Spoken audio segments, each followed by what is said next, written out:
Hey, what's up, guys? So, this is my first ever YouTube video. I hope this won't be too bad.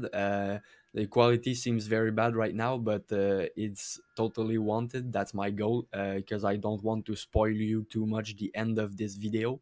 But today we're gonna have a little enchanting tutorial because early game when I started Minecraft, I couldn't find any good tutorial to explain you specifically these items, what can and cannot be put together and all these stuff.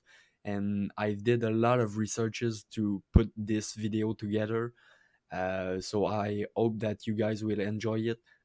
This will be very detailed and a lot of visual support, so this will be very clear for anyone. um, if you like this, consider liking, commenting. I know my English is very bad right now. Don't need to tell me this. I'm still working on this, but yeah, I'm getting there. I say let's jump into this enchanting tutorial right now. So this armor chest. First of all, we're gonna have on the left the specific helmet and boots enchant, and on the right we're gonna have um, a weird enchant. This one is kind of a weird one. We're gonna talk about this in a few seconds. So if you look at the left, on the top, we're gonna have the helmet enchant first of all. So the respiration tree and aqua affinity both are underwater exploration enchant, but those are kind of cool. Respiration will helps you by elapsing the time in between those two asphyxie damages and time stuff like that. So that's very good. And the aqua affinity, this one is more for the mining. So let's say if you have this enchant on your helmet, you'll be able to mine just like if you would be on land. So once again, pretty useful. After that, we're gonna have the boots. The feather falling. This one is a very good one, very useful. But you gotta be careful though, because this will helps you from mid-high places. Let's say like 10 to 15 blocks. This will helps you, but more than this, you still risk to take a lot of damage and you still risk to die. But 15 blocks, it's pretty good. After that, we have the Depth Strider. This one is kind of a underwater exploration once again. This one will helps you to walk or run underwater, so you'll be much faster underwater. And finally, we have the Frost Walker. This one will convert any water blocks you touch with these boots into ice blocks. Uh, kind of nice, but not very useful. And finally, as I said, the thorn tree. This one is very weird because this one is specific to a chest plate on an enchanting table. But if you have a book with this enchant, you can apply this to all of the other pieces, helmet, legging, and boots. So at the end of the day, that's very cool.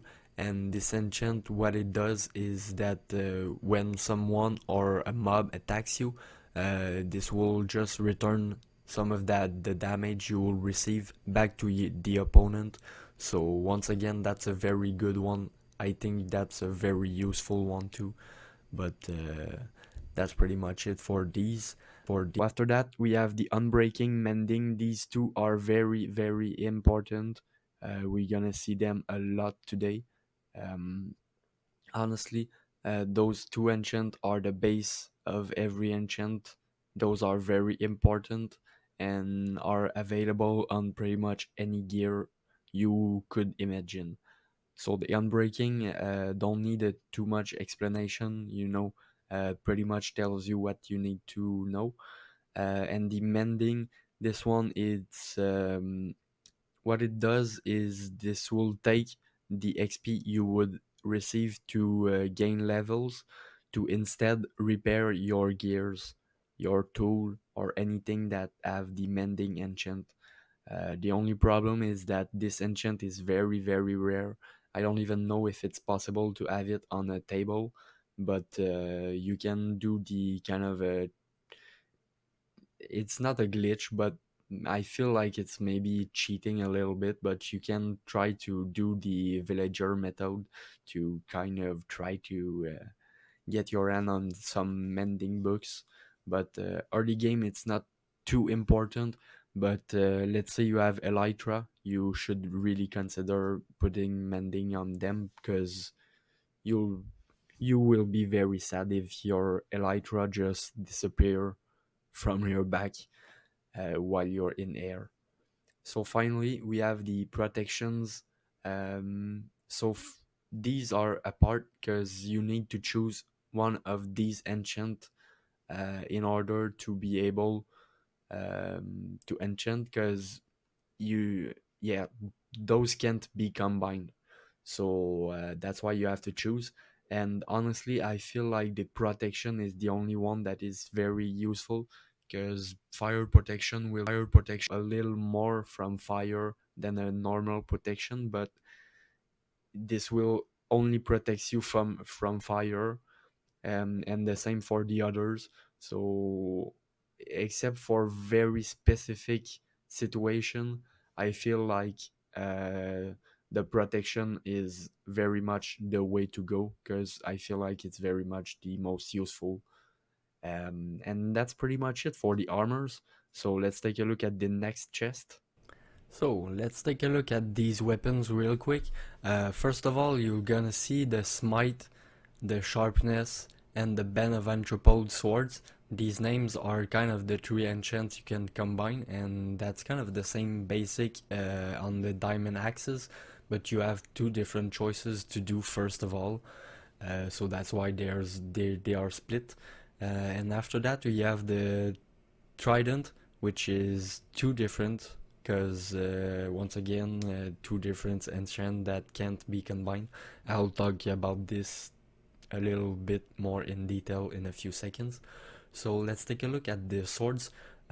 First, we're gonna take a look at the sharpness sword.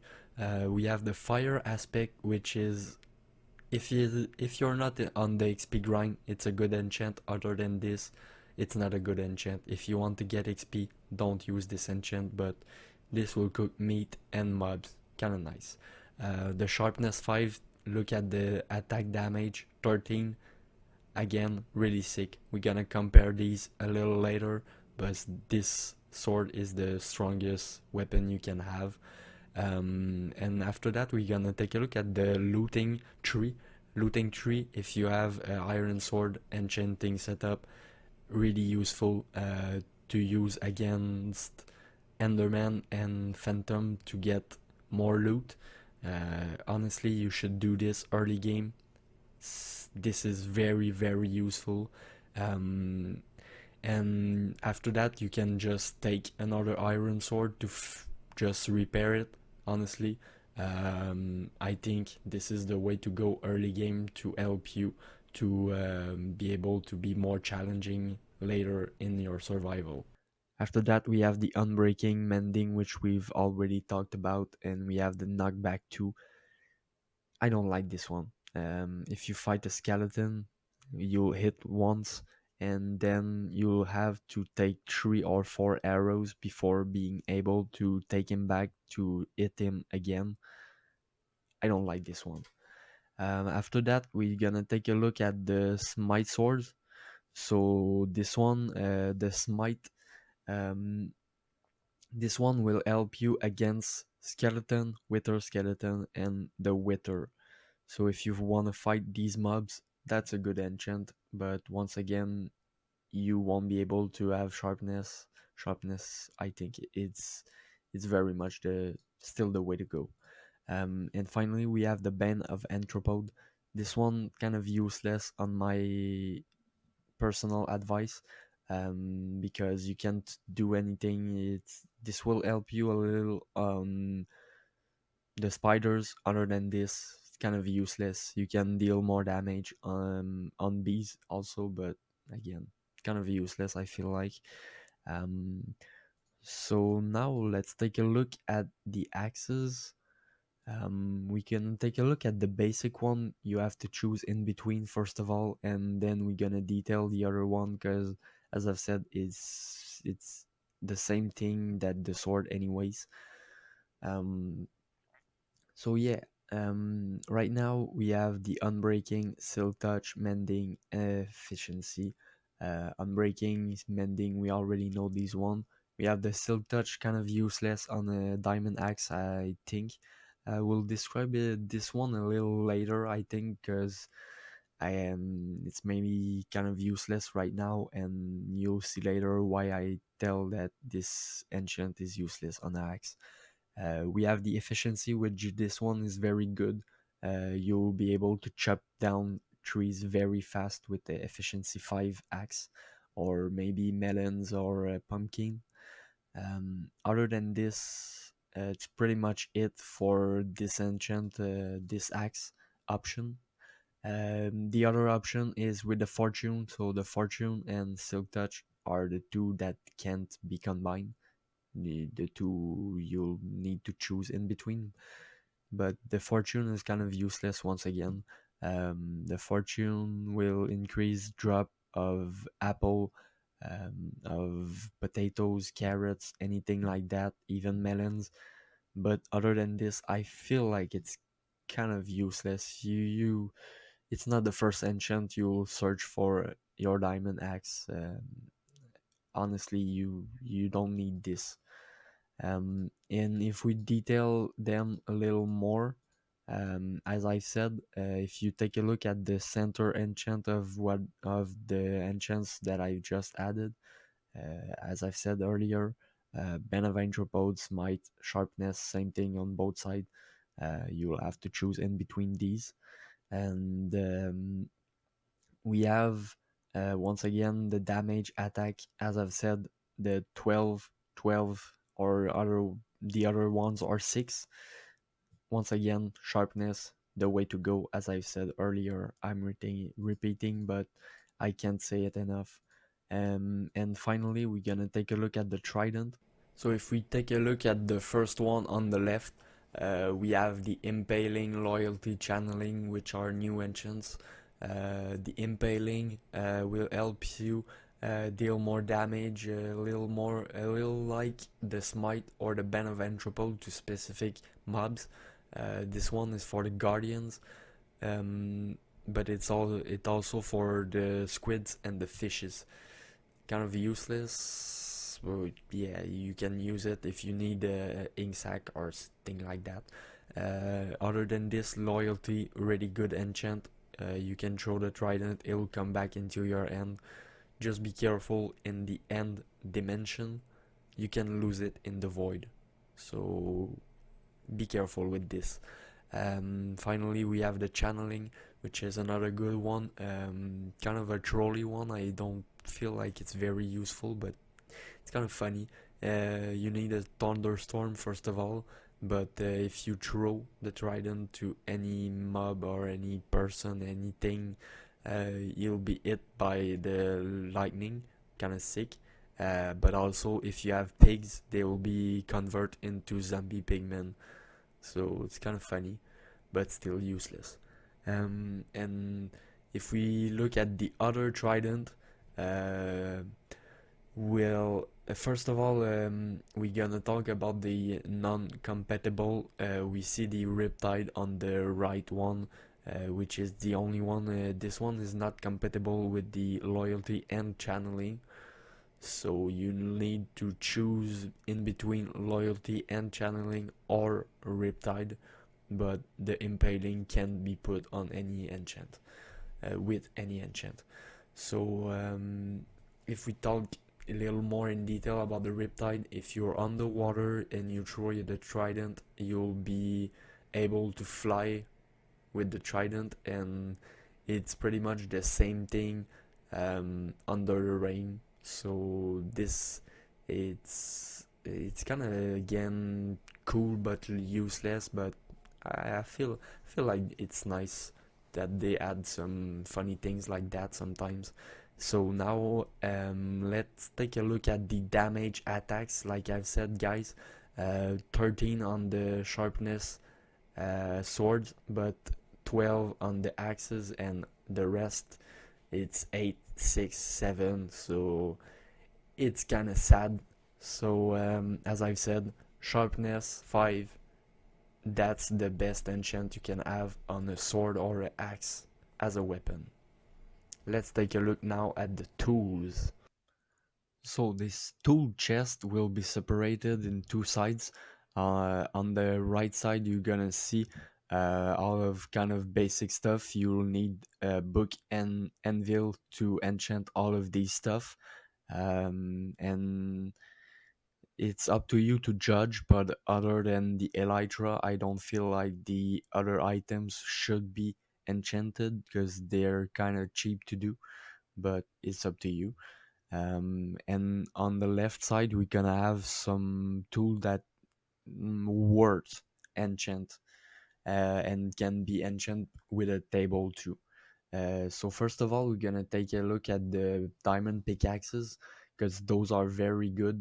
This is the most useful tool to enchant, honestly. The fortune will increase your drops if you mine coal, lapis, redstone, diamond, and emeralds. You'll increase their drops, so that's very cool.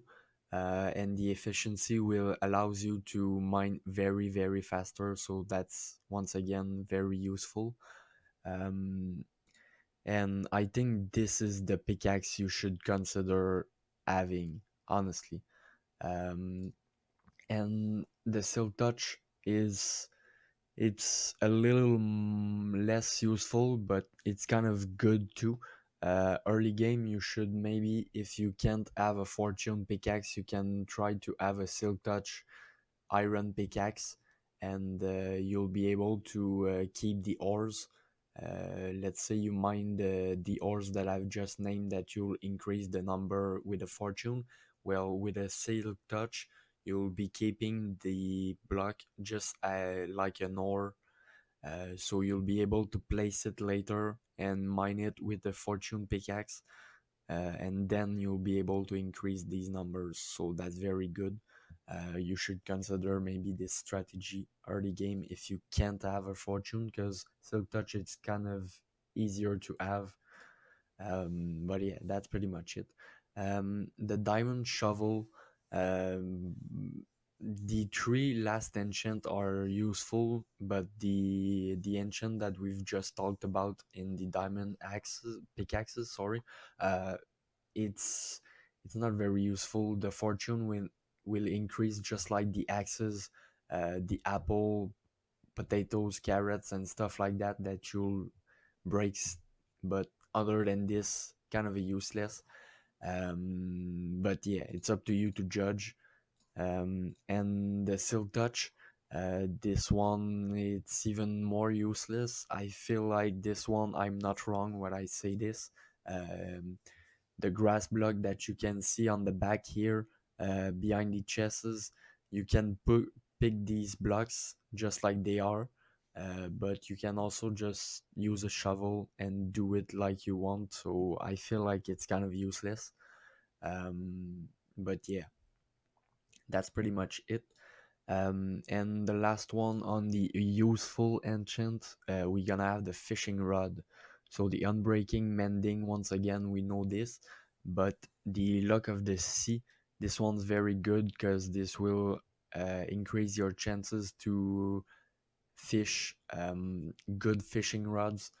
You'll also have chances to pick some enchanted bow and stuff like that, so that's very good. And the lure tree will increase your speed. You'll have to wait way less in between two fishing times. This will be much quicker, so that's once again a very good enchant to consider.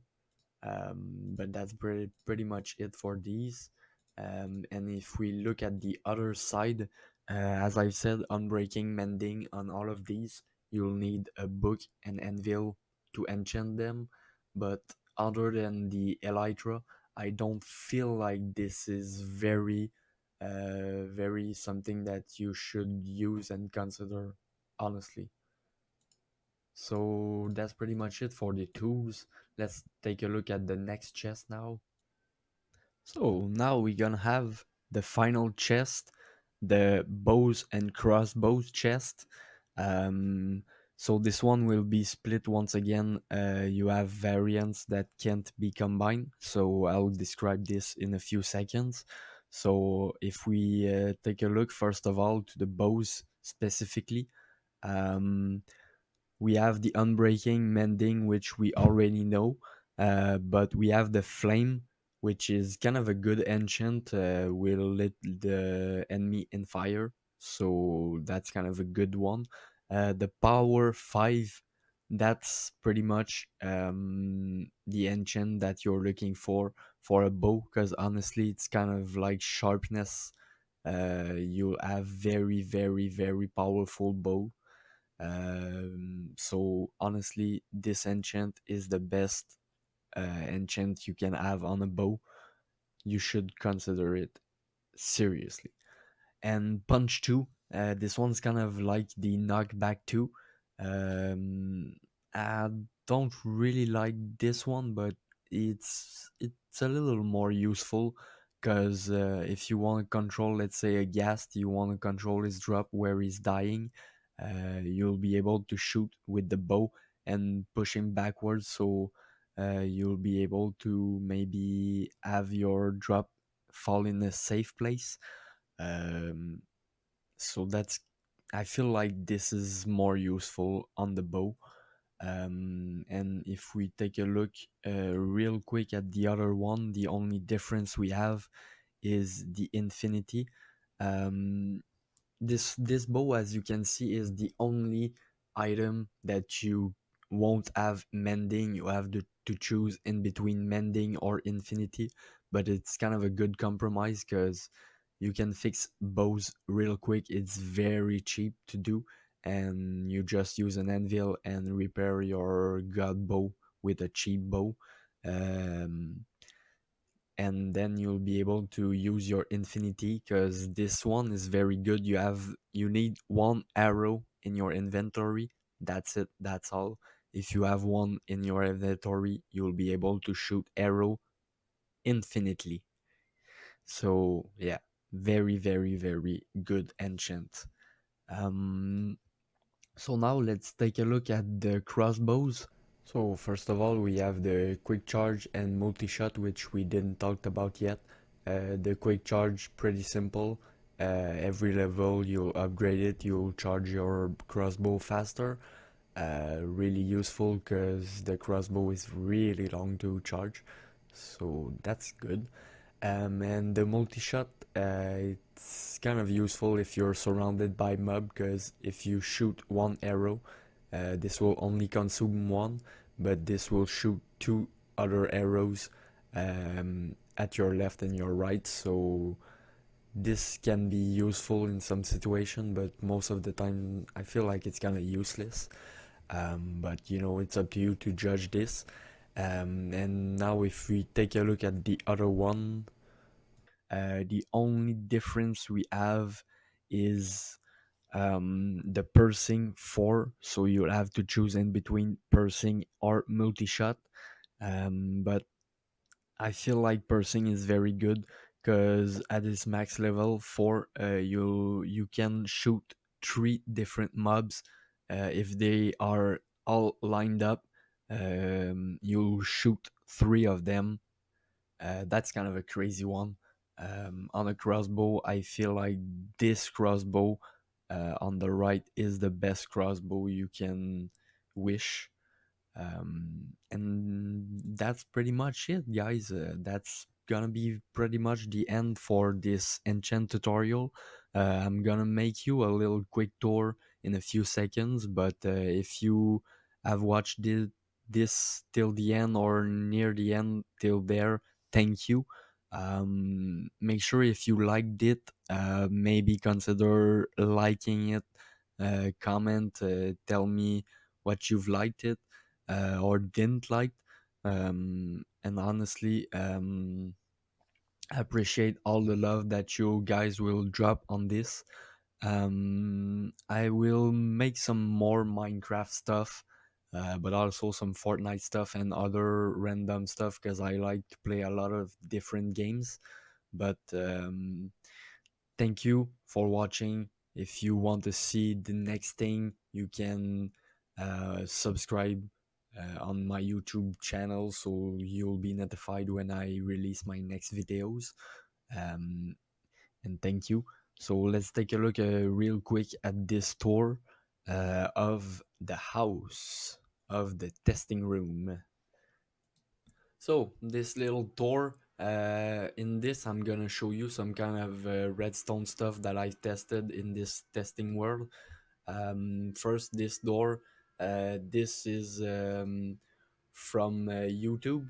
Um, that's kind of a flat door tutorial that I found that I loved a lot. These three next doors are also from YouTube only. If you want to see these tutorial, I've made some kind of a playlist on my YouTube, but I don't know if you can see it though. But I'm planning of on maybe making some kind of redstone tutorial later, maybe when I'm little more able to talk in English. You've seen these two other doors and also this one. I really like them. My favorite one is the first one with the two sliding door. I feel like they are very good.